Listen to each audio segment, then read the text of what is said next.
What's up, amigos? It's Chris Lewit here, coach of many #1 players in the US, top national champions, and I'm also the author of The Secrets of Spanish Tennis and Winning Pretty, New Technique and Biomechanics book. I wanted to talk to you guys about the forehand or any ground stroke from a Spanish point of view, the Spanish way, the Spanish philosophy and methodology. Why is the forehand not good? Why are you not hitting it well? If you start with the Spanish basics, I think you'll find a resolution to your issues with very little complication, very little complexity. The Spanish way is known for being a very simple approach. So in this case, I want to go over 3 main issues that I see all the time on my teaching course that go wrong with the forehand or ground strokes in general, that are simple to work on and that can have a big impact on your game. The first one is spacing. So spacing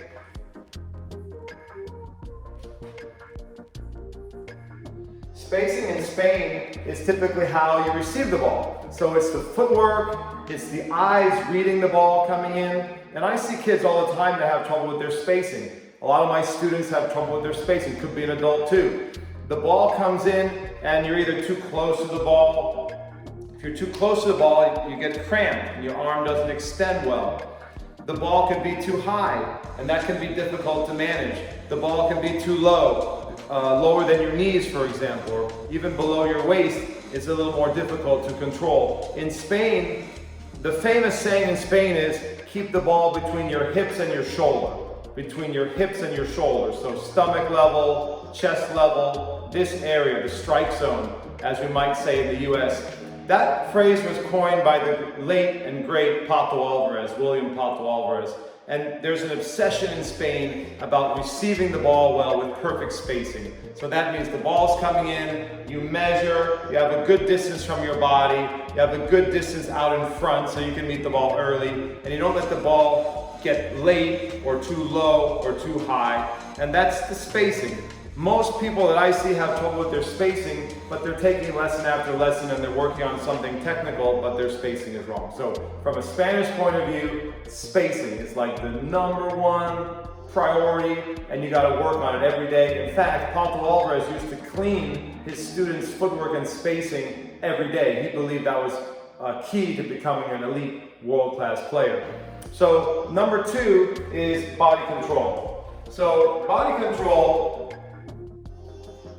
relates to a lot of issues, but primarily you can think about body control as balance, as stability, as controlling all of the important parts of the body as you swing, particularly your head control, controlling your hips. You gotta rotate your hips, but your hips need to be wide and stable, both before the shot and after the shot. You can think of body control as posture.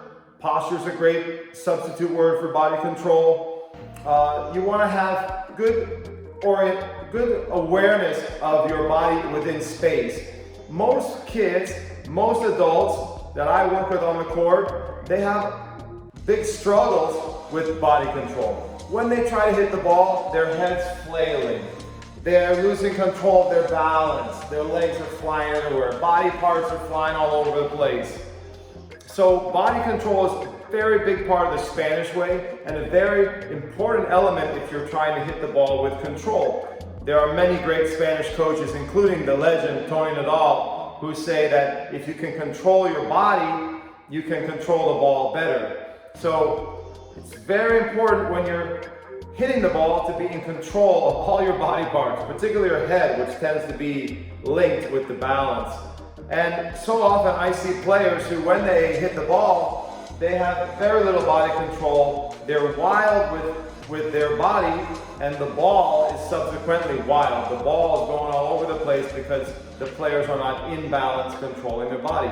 Many times, the body control relates to the spacing. If you have good spacing, and if you receive the ball well, you're gonna have better body control. But sometimes it's just bad habit. Players have been swinging all sorts of which ways, crazy ways, and they don't have good body control, just muscle memory wise, like they've developed very bad habits. So that's another important area to work on, especially from a Spanish point of view.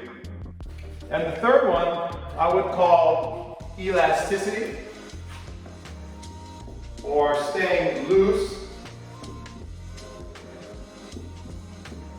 It's almost a cliche, but it's not a cliche in Spain. In Spain, it's critical to keep a loose arm, to be relaxed as you're swinging. You know, everybody says that, but in Spain, it's kind of an obsession, because if you're not relaxed, you can't get whip, and you can't get topspin, and you can't get racket speed. And racket speed is like the holy grail in Spain. So without elasticity, without this, you can't get racket speed. You can't get acceleration. And acceleration, at least in the Spanish way,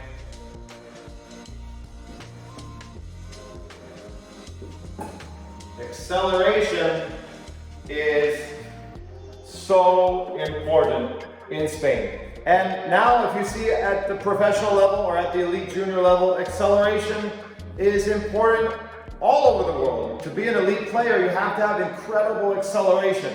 You have to have great power in your shots. You have to have a big serve. Research shows that the faster your NPH on the serve, that correlates to a higher ranking on the professional level. The players who serve faster, on average, tend to have a higher ranking.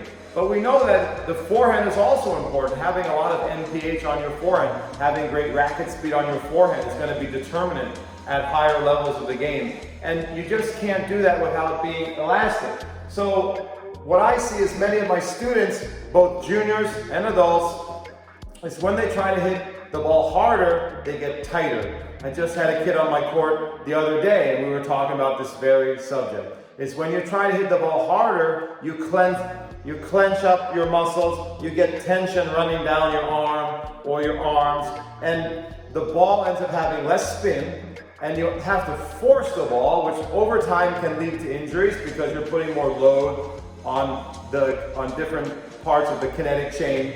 And so the idea, and it's one of the hardest things in tennis to learn, is to get loose and elastic and breathe and relax as you're swinging fast. To combine a fast swing with an elastic arm or arms is probably one of the most difficult concepts to learn, but it's absolutely essential to developing world-class ground strokes and a world-class forehand. And it's something that I work on all the time on my teaching court. And I'm coaching all the time. I'm not doing videos like some of those YouTube coaches out there who don't actually coach. I'm a world-class coach, and I work on the court every day with players from beginner to top in the country. And the elasticity is one of the big ticket items. And sometimes you gotta work on that with a kid or with an adult, and you have to do a lot of exercises to relax the arm so that they can get more whip, which is gonna translate into topspin, which is gonna translate into hitting a bigger ball and having a bigger forehand weapon. So these are kind of the Spanish essentials, the Spanish priorities. These are building blocks, these are Spanish basics, but they can be used in any system, in any methodology. Simple things.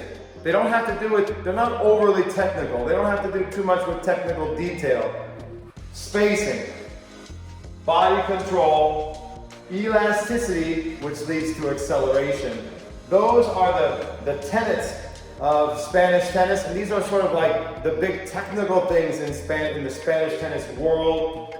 Because in Spain, they're not super technical. If you take these ideas and you focus on those first, rather than working on some random technical thing, changing grips, changing swings too much, getting hyper technical with video analysis, which I love that stuff. I'm a technician. I just wrote a big book on technique. But if you start with this stuff, the simple Spanish basics, you get a much better forehand or backhand, and you're gonna be able to hit the ball so much better, more power, more spin, more control, with less effort, and you don't have to completely take apart your game and perform surgery on your game. That's one of the great advantages here. You don't have to completely take apart your game to work on these areas. You can build a much better game with these simple fixes, these simple approaches. So think about that, the Spanish way. I'll see you guys on the next video.